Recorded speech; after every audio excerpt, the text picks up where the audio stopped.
慈悲特殊禧年詔書第21節。慈悲表達天主向罪人伸出援手，俾人有新嘅機會再次省察、悔改同相信。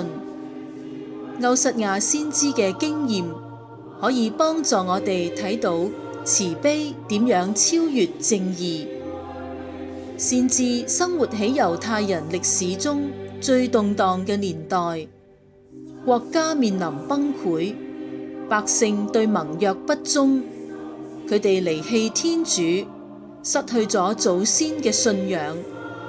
按人嘅邏輯，天主想放棄呢群不忠嘅子民係合理㗎，因為佢哋冇遵守同天主立下嘅盟約，理應受罰，亦就係流徙。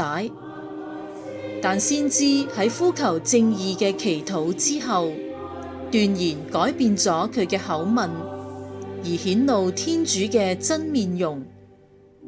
厄弗辣因，我怎能捨棄你？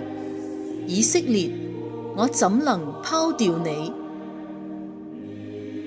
天主嘅慈悲永遠存留。天主以佢嘅慈悲同寬恕超越正義，咁樣並唔係表示正義被貶抑。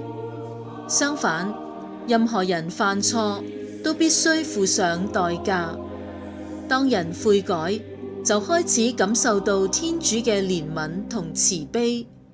天主以更偉大嘅事件嚟超越正義，使我哋經驗到愛先係真正義嘅基礎。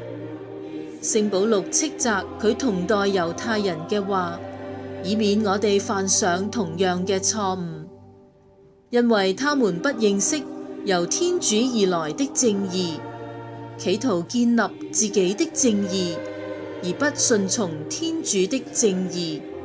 因為法律的終向是基督，使凡信的人獲得正義。天主嘅正義就係佢嘅慈悲，透過耶穌基督喺十字架上嘅聖死同復活，而分施俾每個人嘅恩典。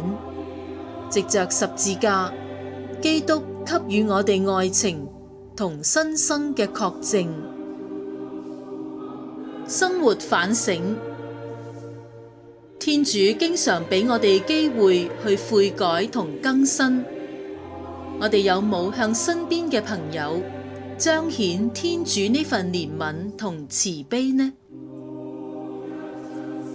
慈悲同正義並不相反，因為愛係真正義嘅基礎。我哋有冇喺生活中以愛德見證天主嘅正義，活現天主嘅慈悲呢？